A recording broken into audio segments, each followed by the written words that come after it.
नमस्कार दोस्तों। महाभारत में भीष्म पितामह ने कहा था, देवता तभी प्रसन्न होते हैं जब पितृ प्रसन्न होते हैं। गरुड़ पुराण में लिखा है, पितृ पक्ष में पितरों को तर्पण न करने वाला व्यक्ति कभी सफलता नहीं पाता। पितृ पक्ष में की गई एक छोटी सी गलती आपके जीवन में दुख और संकट ला सकती है और एक सच्ची श्रद्धा आपके भाग को बदल सकती है। लेकिन अगर पितृ नाराज हुए तो क्या होगा? क्या आप जानते हैं पितृ पक्ष में कौन सा श्राद्ध सबसे श्रेष्ठ है? कौन सा तर्पण आपके पितरों को तुरंत तृप्त कर देता है? स्वर्ग के द्वार पितरों के लिए कब और कैसे खुलते हैं? और आखिर पितृ पक्ष इतना महत्वपूर्ण क्यों है? ऐसे कई महत्वपूर्ण प्रश्नों का जवाब मिलेगा आज के इस वीडियो में। आज हम आपको सुनाएंगे कुछ ऐसे अद्भुत प्रसंग और कथाएं जिनके सुनने मात्र से समस्त प्रकार के पितृ दोष समाप्त होते हैं।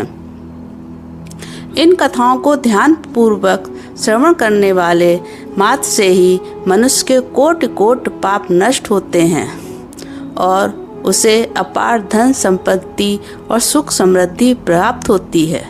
पितरों की कृपा से उसके सभी दुख दोष समाप्त होते हैं और सुखी जीवन प्राप्त होता है। और साथ ही जानेंगे भगवान श्री कृष्ण द्वारा धर्मराज युधिष्ठिर और पक्षीराज गरुड़ को बताए गए पितृ दोष निवारण के उपाय, जिनसे अपने पितरों को प्रसन्न करने के आप अपने जीवन में खुशी और सफलता को प्राप्त कर सकते हैं। दोस्तों, सनातन धर्म का आधार केवल पूजा पाठ तक सीमित नहीं, बल्कि कहा गया है पितरों का आशीर्वाद ही सत्य, धन, समृद्धि और दीर्घायु प्रदान करता है। महाभारत काल के महान दानी कर्ण जब मृत्यु के बाद स्वर्ग पहुँचे तो उन्हें सोने चांदी रत्नों के महलों में स्थान तो मिला, लेकिन भोजन नहीं मिला। कर्ण ने यमराज से पूछा, मुझे भोजन क्यों नहीं दिया जा रहा?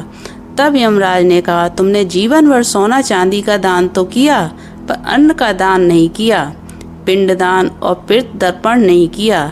इस कारण तुम्हारे पितृ रुष्ट हैं। कर्ण ने प्रार्थना की, मैं नहीं जानता था, मैं तो कुमारी पुत्र था। आप कृपा करके मुझे कुछ समय के लिए धरती पर पुण्य भेज दीजिए ताकि मैं भूल सुधार कर सकूं और पितरों का तर्पण कर सकूं। यमराज ने दया करके उसे 16 दिन पृथ्वी पर लौटने का अवसर दिया। कर्ण ने श्रद्धा करके अपने पितरों को तृप्त किया। इस प्रकार आज भी पितृ पक्ष में पिंडदान, श्राद्ध और दान का विशेष महत्व है। मनुष्य 3 प्रकार के ऋण लेकर जन्म लेता है। एक देव ऋण यानी देवताओं का ऋण, जिसे यज्ञ और पूजन से चुकाया जाता है। 2 ऋषि ऋण यानी ऋषियों का ऋण, जिसे ज्ञान और धर्म के पालन से चुकाया जाता है। 3 पितृ ऋण यानी माता पिता एवं पूर्वजों का ऋण, जिसे श्रद्धा और तर्पण से चुकाया जाता है। यही पितृ ऋण चुकाने के लिए हमारे शास्त्रों ने पितृ पक्ष की व्यवस्था की।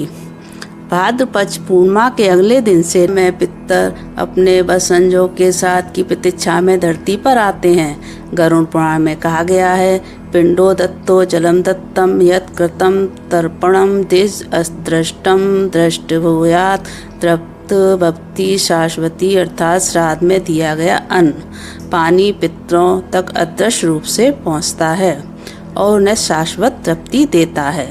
श्राद्ध शब्द की उत्पत्ति श्रद्धाया यतद श्राद्धम से हुई है।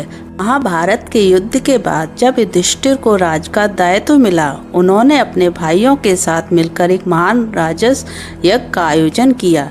यह यज्ञ पूरे राज्य में शांति और समृद्धि लाने के लिए था, लेकिन यज्ञ की समाप्ति पर एक अजीब घटना घटी।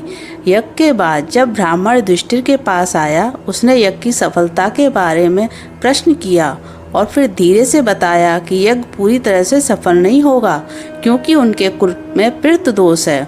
यह सुनकर युधिष्ठिर चौंक गए। राजन, आपके पितरों को शांति नहीं मिली है, इस कारण आपके कुल पर पितृ दोष है।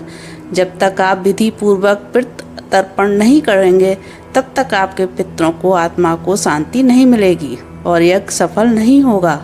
युधिष्ठिर ने पितरों की आत्मा की शांति के लिए पितृ तर्पण करने का निश्चय किया। उन्होंने अपने भाइयों के साथ मिलकर विधि पूर्वक श्राद्ध किया। जिससे पितरों को मोक्ष प्राप्त हुआ और पितृ दोष का निवारण हुआ। ध्यान रखें, पितृ तर्पण न केवल एक धार्मिक कर्तव्य है, बल्कि हमारे पितरों के प्रति कृतज्ञता व्यक्त करने का एक माध्यम है।